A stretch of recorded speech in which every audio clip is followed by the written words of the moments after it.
Hello guys, welcome back to my new cooking blog. তোমাদের কাছে নিয়ে চলে এলাম আর একটা রেসিপি।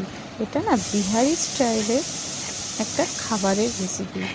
নাম হচ্ছে ডাল গাপ্পা।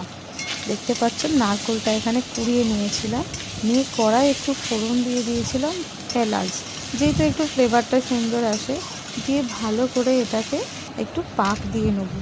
এখানে তোমরা চিনি ইউজ করতে পারো, গুড় ইউজ করতে পারো, বাতাসা ইউজ করতে পারো, যেটা খুশি। আমার ঘরে বাতাসাটা অনেক থাকে, তাই আমি বাতাসা দিয়ে একটু ছাই মেরে নিলাম। আর এটা যতক্ষণ না হাত দিয়ে দেখবে একটু চিটে চিটে হয়ে গেছে, হাত দিলেই তোমরা বুঝতে পারবে। তোমরা আশা করি সবাই নাড়ু বানাও বাড়িতে, তাই ওই চিটে চিটে যখন হয়ে যাবে তখন নামিয়ে নেবে। আমার এটা কমপ্লিট হয়ে গেছে, চিট ধরে এসেছে, তাই আমি এটা নামিয়ে দিলাম। আর এই হচ্ছে ডাল, অরহর ডাল, ছোলার ডাল দিয়ে এটা হয়। ডাল গাপ্পা যেহেতু ফোড়নে দেবো আমি এখানে শুকনো লঙ্কা, তেজপাতা আর জিরে। ডালটা আমি আগে থেকে সেদ্ধ করে নিয়ে এখানে রেখে দিয়েছি একটু ভালো করে।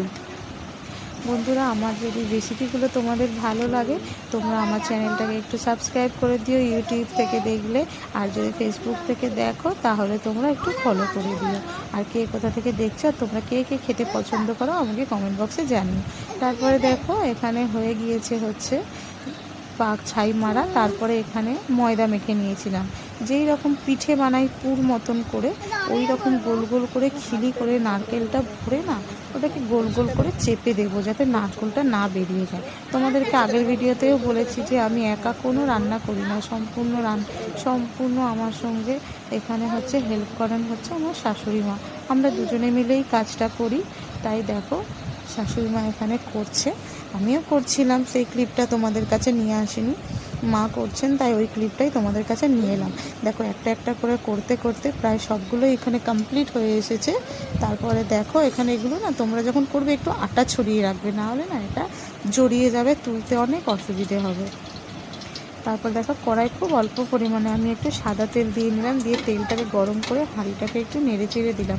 তোমরা করলে এটাকে গামলায় বা ডেকচিতে করতে পারো, অল্প পরিমাণে করলে কড়াতেও করতে পারো। আমার পরিমাণটা অনেক বেশি তো, তাই আমি এখানে একটু দিলাম জিরে, খুব একটু কালো কালো করে নেবো জিরেটা ফোড়নে। তারপরে দিয়ে দেবো তেজপাতা আর শুকনো লঙ্কার সাথে, দিয়ে এটা দিয়ে দেওয়ার পরে আমি ডালটা এর মধ্যে ঢেলে দেবো।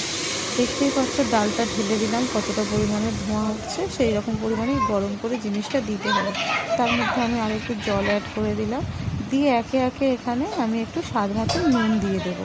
নুনটা আগে থেকে দেওয়া ছিল না, পরিমাণ মতন একটু নুন দিয়ে দেবো, যেহেতু একটু ঝাল ঝাল মিষ্টি মিষ্টি এটা তৈরি হয়, খেতে কিন্তু দারুণ লাগে। দেখো একটা একটা করে সবগুলো এর মধ্যে দিয়ে দিলাম, দিয়ে মিনিট 10 এটা একটু সেদ্ধ করার জন্য ঢাকা দিয়ে একটু